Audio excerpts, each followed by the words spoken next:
या दोघांच्या संयुक्त विद्यमाने पलूस तालुक्यातील चोपडेवाडी, संतगाव, राडेवाडी, मुरली, दह्यारी, तुपारी, नागठाणे, सुकवाडी, अंकलखोप या गावांना 8 यांत्रिक बोटींचा एकूण जिल्ह्यामध्ये आपण 23 खरेदी केल्या, त्यातल्या 8 यांत्रिक बोटींचा लोकार्पण सोहळा आज या ठिकाणी संपन्न झाला। त्या कार्यक्रमाला व्यासपीठावर या जिल्ह्याचे खासदार विशालजी पाटील उपस्थित आहेत। त्या तालुक्याचे आमदार डॉक्टर विश्वजीत बाळासाहेब कदम उपस्थित आहेत। कलेक्टर अशोक काकडे, सीईओ जिल्हा परिषदेचे मुख्य कार्यकारी अधिकारी विशाल गरवाडे, रयत शिक्षण संस्थेचे उपाध्यक्ष महेंद्र लाड, जिल्ह्याचे पोलीस अधीक्षक संदीप घुगे, भारतीय जनता पार्टीचे जिल्ह्याचे अध्यक्ष सम्राट महाडी, उपविभागीय अधिकारी रणजित भोसले, आमचे खूप जुने ज्येष्ठ नेते राजाराम गरुड, व्यासपीठावर उपस्थित परिसरातल्या अनेक गावचे सरपंच आणि कार्यक्रमाला उपस्थित बंधुवारी वगैरे। आता विशालजी आणि विश्वजीत कर्मांच्या भाषणापर्यंत आपल्या सगळ्यांना एकूणच ह्या आधी आलेली संकट, त्या संकटावर सगळ्यांनी मिळून सरकार स्वाभाविकपणे लोकशाहीमध्ये जे करू शकेल ते कोणी सामान्य माणूस किंवा एखादी संस्था करू शकत नाही, पण केवळ सरकार करत नाही तर बरोबरीने सगळे म्हणून करतात आणि त्या संकटातून बाहेर पडतो। याच्या आधीच्या सगळ्या वक्त्यांनी प्रामुख्याने विशालजीने आणि विश्वजीत कर्मांनी 2005चा पूर, 2019चा पूर, 2021चा पूर आणि आताही थोडी पूरस्थिती जी निर्माण झाली आणि प्रामुख्याने शेतीचं नुकसान झालं याचं सगळ्याचं आढावा आपल्यासमोर घेतला आहे। आपण सगळे जाणतो की यातच मजा आहे की काय होणार हे कोणालाच कळत नाही। यावेळेला साधारणतः मार्च-एप्रिल महिन्यामध्ये ज्यावेळेला हवामान खात्याने मंत्रिमंडळाच्या बैठकीमध्ये अंदाज मांडायला सुरुवात केली यावेळेला चांगला पाऊस असेल, भरपूर पण नाही, ज्याला अतिवृष्टी म्हणतो जी आता झाली, आणि दुष्काळ पण नाही, अशी खूप चांगली पावसाची स्थिती राहील, पिकं चांगली येतील आणि त्याच्यातून राज्याची आर्थिक स्थिती खूप सुधारेल, शेतकऱ्याची पण आणि राज्याची पण, अशी मांडणी झाली।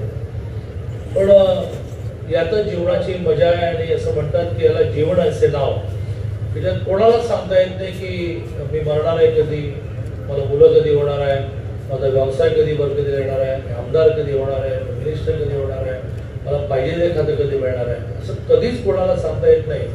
त्यामुळेच त्याला जीवन असं नाव दिलं।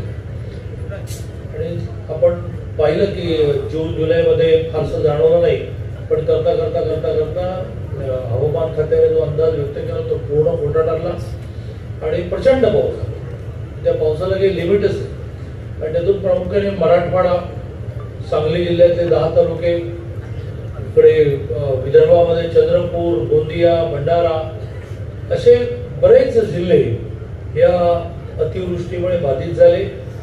अक्षरशः मराठवाड्यात स्थिती अशी निर्माण झाली की पीक तर गेलंच, परंतु शेती ज्याला आपण म्हणतो शेतीची माती पूर्ण शेती खरडून निघून गेली आणि तेव्हा आता समजा लगेच शेती करायची तर पहिलं त्याला शेतीमधून रूप आणावं लागेल, नव्याने माती, नव्याने खतं, ती पिकं येण्यायोग्य जमीन करणं, त्याची पण आता सरकारने पॅकेजमध्ये घोषणा केली आहे। अशी एक भयानक स्थिती निर्माण झाली आणि वारंवार येणाऱ्या ह्या अतिवृष्टीमुळे आपण नदीकाठच्या गावांची काही व्यवस्था केली पाहिजे असं जिल्ह्याच्या नियोजन करणाऱ्या सगळ्यांना वाटलं आणि त्यातून या बोटी खरेदी केल्या, 8 इथे दिल्या।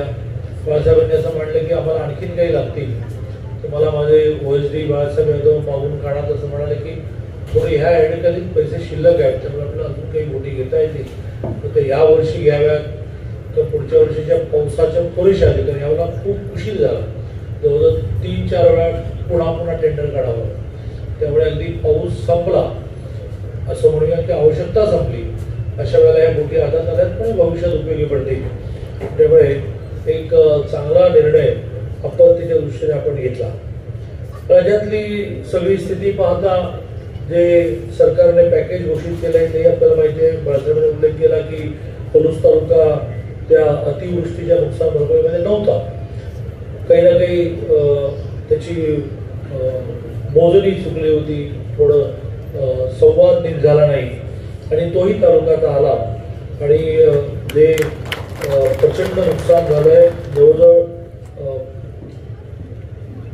65 लाख हेक्टर, 2.5 एकराचा 1 हेक्टर मांडला, 65 गुणिले 31 आणि उरलेले 32.5 1.5 लाख एकर जमिनीचं प्रचंड नुकसान झालं. आणि त्या नुकसानीची भरपाई म्हणून सरकारनेही कुठलाही आडपडदा न ठेवता, मागे न राहता, घाबरून न जाता एवढे पैसे कुठून उभे करायचे. राज्याची आर्थिक स्थिती एवढ्या मोठ्या नुकसान भरपाईला तयार नव्हती आणि त्या आर्थिक स्थिती राज्याची जी आहे त्याचा विचार न करता शेतकऱ्यांच्या मागे आपण उभं राहायला पाहिजे. आणि म्हणून जवळजवळ 41,000 कोटीचं पॅकेज घोषित झालं, ज्यात मृत व्यक्तीला 4 लाख, ज्यांचे अवयव निकामी झाले त्यांना 40 ते 60% अपंगत्व आलं 74,000, 60% अधिक अपंगत्व आलं 2.5 लाख, जखमी व्यक्ती इस्पितळात दाखल झाल्यानंतर 1 आठवड्यापेक्षा अधिक कालावधी लागला तो 16,000, 1 आठवड्यापेक्षा कमी कालावधी 5,400. पूर्णतः नष्ट झालेल्या पक्क्या कच्च्या घरासाठी 1,20,000, 1,30,000, औषधात पडझड झालेल्या 6,500, 4,000, झोपडी 8,000 आणि सगळ्यात महत्त्वाचं म्हणजे मृत जनावर वगैरेची मोठी यादी आहे तर त्याची टोटल 41,000 कोटी. पण पिकांचं नुकसान जे झालं त्या बाबतीत सुद्धा जिरायत पिके 8,500 प्रति हेक्टर, याच्या आधी 2 हेक्टर जे मर्यादित आपण द्यायचं ते आपण वाढवलं आणि त्याचं 3 हेक्टर केलं. आश्वासित सिंचनाखालील बागायत 17,000 प्रति हेक्टर, पुन्हा एकदा 2 हेक्टरच्या 3 हेक्टर. बहुवार्षिक पीक 22,500 प्रति हेक्टर, पुन्हा एकदा 2 हेक्टरच्या 3 हेक्टर, असं 2 हेक्टरपर्यंत SDR वाढीव 1 हेक्टर मदत राज्य निधीतून देण्याचा निर्णय आपण केला. आणि मलाही मान्य आहे की नुकसान इतकं मोठं आहे की ही थोडी फुंकरच आहे. शासन अजून काय करता येईल यावर विचार करते आहे. दिवाळी जवळ आल्यामुळे लगेचची मदत म्हणून आपण घोषित केली आहे. मी याच्या आधीच्या वक्त्यांनी जी पूरस्थिती त्यावेळेची मांडली त्यावर काही ना काही कायमस्वरूपी उपाय योजले पाहिजे असं मला वाटतं. 19ला जो पूर आला त्यावेळेला महाराष्ट्राचा महसूल मंत्री मी होतो, मदत पुनर्वसन मंत्री मी होतो आणि 19च्या पुरामध्ये जवळजवळ शेवटचं माझं विमान हे कोल्हापूरच्या विमानतळावर उतरलं आणि पूर्ण कोल्हापूर सांगली हे जगापासून कट झालं, जगापासून तुटलं गेलं. 15 दिवस ही स्थिती राहील आणि त्या वेळामध्ये फोन चालू होता. त्यामुळे सातत्याने मुख्यमंत्र्यांशी बोलून एकामागोमाग इतके GR मी काढले आणि त्या GR मुळेच 21च्या पुरामध्ये राजू शेट्टी सारख्या शेतकरी संघटनेच्या नेत्यांनी सुद्धा मागणी केली की आमची 1 लाईनची मागणी की 19चा GR इम्प्लिमेंट करा. त्या सगळ्या पुरामध्ये प्रत्यक्ष पाण्यामध्ये 15 दिवस राहणं, गावोगाव हिंडणं, 4,13,000 लोकांना एकट्या कोल्हापूर जिल्ह्यामध्ये आणि जवळजवळ 3 लाख लोकांना आपण सांगली जिल्ह्यामध्ये वेगळ्या शाळांमध्ये, मंगल कार्यालयामध्ये शिफ्ट केलं होतं. प्रतिदिन 70 रुपये माणसाला, प्रतिदिन 60 रुपये जनावरांना आपण निर्वाह भत्ता म्हणून दिलो. 15-15 दिवस राहणाऱ्यांना हे सगळे पैसे मिळाले. मोठ्या प्रमाणात स्वयंसेवी संस्थांनी जेवणाची व्यवस्था, कपड्याची व्यवस्था, भांड्याची व्यवस्था केली. तो ॲडिशनल पोर्शन झाला. तर त्याही मला जाणवलं. नाना पाटेकरांचं माझं बोलणं झालं. नाना पाटेकरांनी मला असं म्हटलं की तू शिरोळला मला 5 एकर जागा महसूल मंत्री मिळून दे. मी त्या ठिकाणी एक अशी रचना उभी करतो की पूर आल्यानंतर सुद्धा उंचावर निर्माण झालेल्या घरांना पावसाचा प्रॉब्लेम येणार नाही. आपल्याकडे काय होतं की संकट येतं त्यावर आपण खूप चर्चा करतो. ते संकट गेल्यानंतर मात्र त्याचा पाठपुरावा करणं, मागे लागणं, संकटाची वाट कशाला पाहिजे आपण करावं असा विचार आपण करत नाही. आणि त्यामुळे प्रामुख्याने यावेळेला मराठवाड्यामध्ये पूरस्थिती निर्माण झाली हे नवीनच आहे. एवढा प्रचंड पाऊस कधी मराठवाड्यात झाला नाही. परंतु कोल्हापूर सांगलीला तर पाऊस, अतिवृष्टी आणि धरणांमुळे पाणी ओव्हरफ्लो होणं आणि नदीचं पाणी ओव्हरफ्लो झाल्यानंतर वर आल्यानंतर गावाच्या गावा वाहून जाण्याची आपल्याला सवय झाली. त्याचा आपण उल्लेख केला 5, 19, 21 आणि आता 25. त्याला लांबचा विचार आपण काहीतरी केला पाहिजे. मग प्रामुख्याने अशा नदीकाठच्या गावांना थोडं नदीकाठापासून थोडं पूर जिथपर्यंत पोहोचणार नाही तिथपर्यंत नेता येईल का. मलाही मान्य आहे की वर्षानुवर्ष राहणारी ही घरं पाडणार कशी, त्याची मानसिक तयारी कशी होईल. परंतु काही रचना 100-200-300 घरांची ही इमारत फॉर्ममध्ये ज्याची मानसिकता इमारतीला राहू शकत नाही गावातील. मी एका छोट्या गावात राहतो. आमचं आपलं घर बरं पण एक टेम्पररी व्यवस्था ज्याला छावणी म्हणून की थोडी खालचे 2 फ्लोअर जे आहेत ते रिकामे ठेवून थोडी उंच करता येईल का? पुराची स्थिती लक्षात आल्यानंतर गावातल्या गावात लोकांना त्या इमारतीमध्ये शिफ्ट करता येईल का? शिरोळ तालुक्यामध्ये हा विचार नाना पाटेकरांनी मी करत होतो. त्याच वेळेला पुन्हा एकदा नॉर्मल स्थिती आली का विसरतो तसा दिवशी मागे पडला.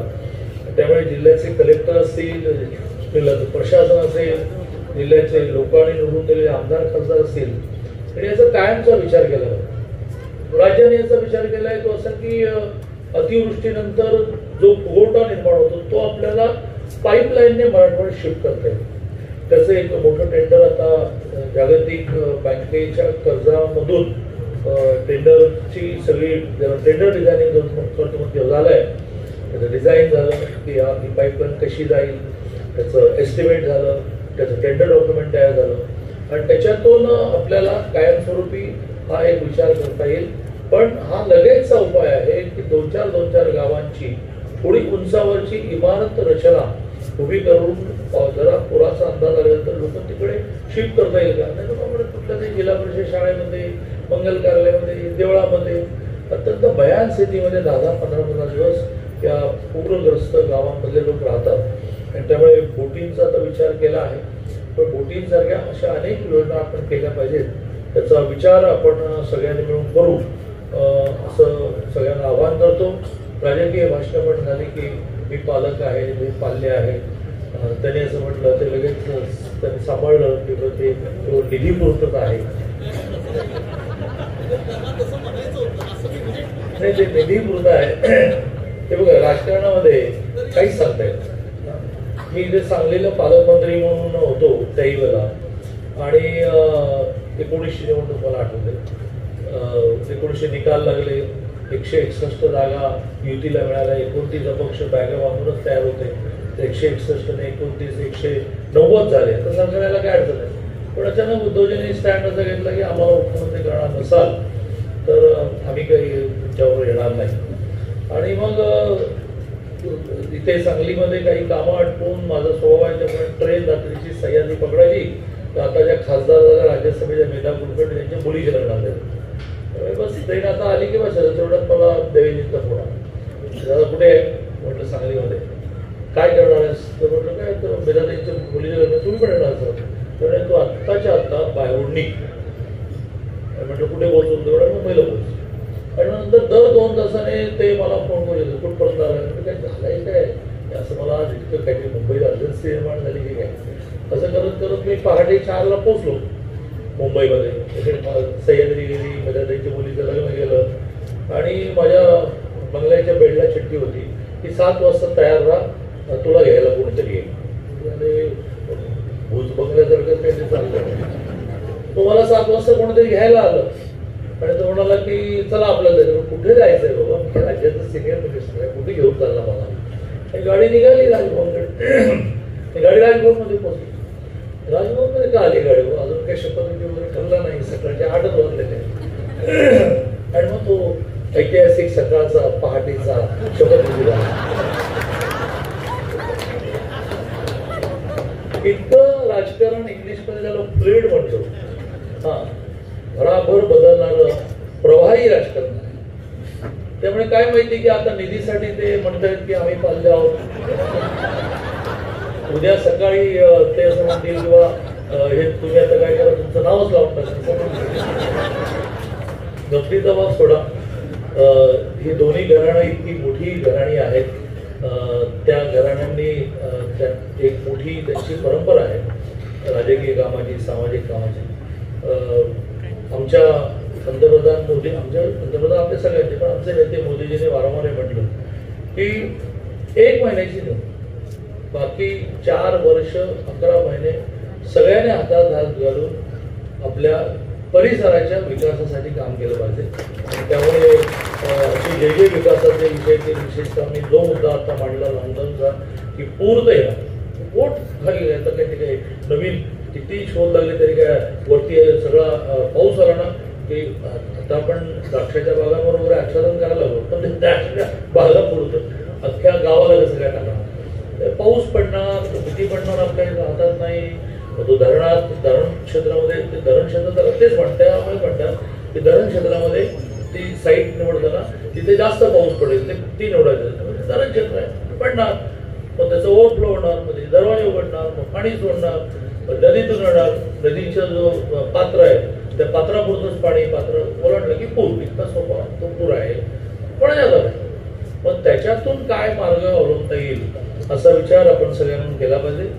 मी पुन्हा एकदा ह्या भागातल्या सगळ्या सरपंचांचं अभिनंदन करतो, कारण अक्षरशः पाठपुरावा करून म्हणजे ते विश्वजित माझ्या बाळासाहेबांच्या मागे लागले, बाळासाहेब माझ्या मागे लागले. म्हणतो बाळासाहेब ते टेंडर तर निघालं पाहिजे, तिथे एकदा टेंडर निघालं, त्या गोष्टी आल्या, त्याचं जिल्ह्याचं लोकार्पण झालं, बाळासाहेबांनी इच्छा व्यक्त केली की आमच्या आर्टचं वेगळं लोकार्पण करा, तेही लोकार्पण झालं. त्यामुळे सगळ्या लोकप्रतिनिधींचं सुद्धा मनापासून अशा विकास कामांना मागे लागण्याची तुमची जी चिकाटी आहे त्याबद्दल अभिनंदन करतो आणि माझं धन्यवाद दादा.